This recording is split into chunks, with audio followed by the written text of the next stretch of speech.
ମୁଁ ସ୍ମିତା ଆପଣ ସମସ୍ତଙ୍କୁ ସ୍ୱାଗତ କରୁଛି ଲର୍ନ ଇନ୍ ପାଇପଲାଇନ୍ ଚ୍ୟାନେଲକୁ। ଏହି ଚ୍ୟାନେଲରେ ଆମେ ପାଞ୍ଚ ଧାଡ଼ିରେ ମହାପୁରୁଷଙ୍କ ଜୀବନୀ ବିଷୟରେ ଜାଣନ୍ତି।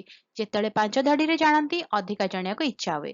ଯଦି ଅଧିକା ଜାଣିବାକୁ ଇଚ୍ଛା ଅଛି କମେଣ୍ଟରେ ଜଣେଇବେ। ଆମେ କ'ଣ କରିବା ନା 10 ଧାଡ଼ି 15 ଧାଡ଼ି ବା ଲମ୍ବା ଏସେ ମହାପୁରୁଷଙ୍କ ବିଷୟରେ ନେଇକି ଆସିବା।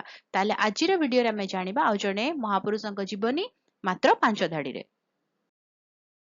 ତାର୍ସା ନୌସେରୱାନ ୱାଡ଼ିଆଙ୍କ ଜନ୍ମ 23 ଅକ୍ଟୋବର 1883 ହୋଇଥିଲା। ସେ ଭାରତୀୟ ଭୂତତ୍ତ୍ୱର ଜନକ ଭାବରେ ଜଣାଶୁଣା।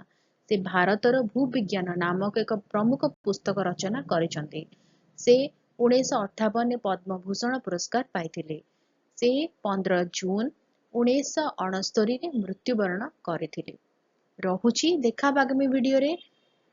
ନମସ୍କାର। ଯଦି ଭଲ ଲାଗିଲା ତାହେଲେ ଟିକେ ଲାଇକ୍ କରିଦେବେ, ଭିଡ଼ିଓକୁ ଆମ ସହିତ ସେୟାର କରିବେ ଆଉ ଚ୍ୟାନେଲକୁ ସବସ୍କ୍ରାଇବ କରି ବେଲ୍ ଆଇକନ୍ ପ୍ରେସ୍ କରି ଅଲ୍ ନୋଟିଫିକେସନକୁ ଅନ୍ ରଖିଥିବେ।